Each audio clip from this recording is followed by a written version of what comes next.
مصاحبه با شبکه ABC آمریکا نخستین برنامه کاری آقای احمدی نژاد در نیویورک بود. مصاحبه‌ای که رئیس جمهور کشورمان در آن حرکت بیداری اسلامی در منطقه خاورمیانه و شمال آفریقا را متضاد با سلطه آمریکا دانست. אחמדינג'אד שלום, לאחרונה נשמעות הרבה ביקורות בקשר לרצון של חליפתך פצצה גרעינית. להשתלט על העולם, להשמיד את ישראל אולי. רציתי לשמוע מה עמדתך האמיתית בקשר לנושא. תודה, עידו. بنابراین خوبه که دولت آمریکا دخالت نکنه، بیاد کمک بده به تفاهم، کمک بده به دوستی، کمک بده به مصالحه بین گروه‌ها و پیدا کردن راه مناسب و عادلانه. حالا یک طرف دخالت بکنه، 2-3 سال دیگه شرایط برای آمریکا خیلی بد خواهد شد.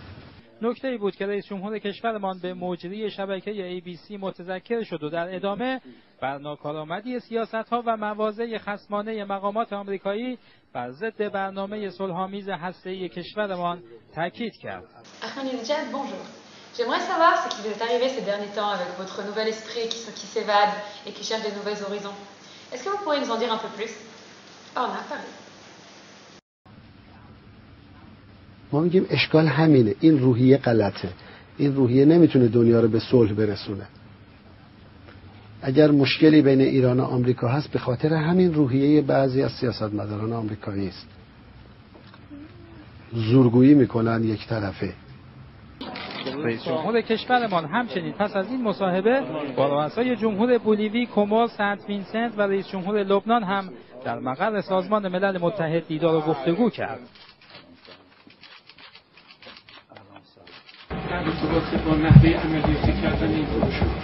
اگه هر موقع بفرمایید آمادگی باشه وزیر نیرو ما بلافاصله میاد اونجا یا وزیر نیرو بیاد اینجا که بشینن تمام. بعد از ظهر روز چهارشنبه به وقت تهران مراسم افتتاحیه سران 66مین مجمع عمومی سازمان ملل متحد است که آقای احمدی نژاد رئیس جمهور نیز در آن شرکت می‌کند. مصطفی قمری وفا، خبرنگار اعزامی واحد مرکزی خبر، سازمان ملل متحد، نیویورک.